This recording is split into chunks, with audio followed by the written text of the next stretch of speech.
What's up, everyone? My name is Jaden Edison, and I am the public education reporter with the Texas Tribune. Here today to relate to you 5 things you need to know about the private school voucher program that Texas Governor Greg Abbott just signed into law. Follow along. Number 1. Families can receive about $10,000 a year in public taxpayer dollars to fund their children's private school tuition at an accredited private school, as well as toward additional school-related expenses, say textbooks, transportation, therapy. The list goes on. Number 2, Texas is going to spend $1 billion on the program in the first 2 years of its existence. Now, remember, by law, the state cannot go over the $1 billion spending cap in the first 2 years. But after the fact, costs could potentially skyrocket. In fact, we've seen legislative budget experts recently predict that costs for the program could soar to about $5 billion by the year 2030. Number 3, virtually any school-aged child in the state of Texas will be allowed to participate in the program. That includes families who already have their children enrolled in private schools, as well as children who are in families considered among some of the wealthiest Texans in the state. Up to 20% of program spots, for example, could go to a family of 4 making $160,000 or greater. Now, there are some exceptions on who can participate,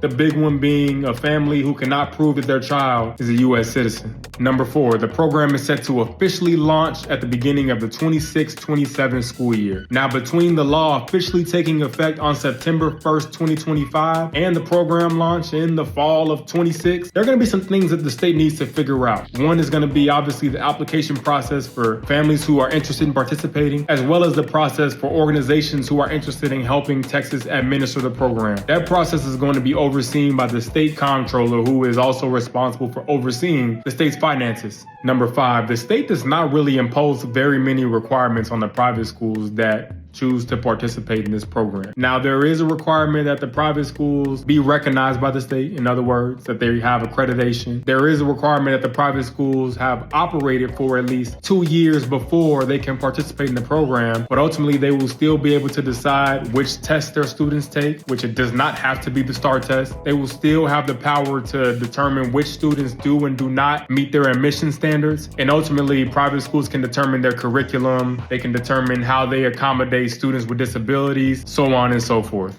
Now, like I stated, there's a lot that needs to happen between now and the beginning of the 26-27 school year when the program is set to officially launch. And the Texas Tribune will be there with you every step of the way. So please follow along at texastribune.org, and we'll try our best to keep you informed. Appreciate you. Take care. Stay safe. Peace.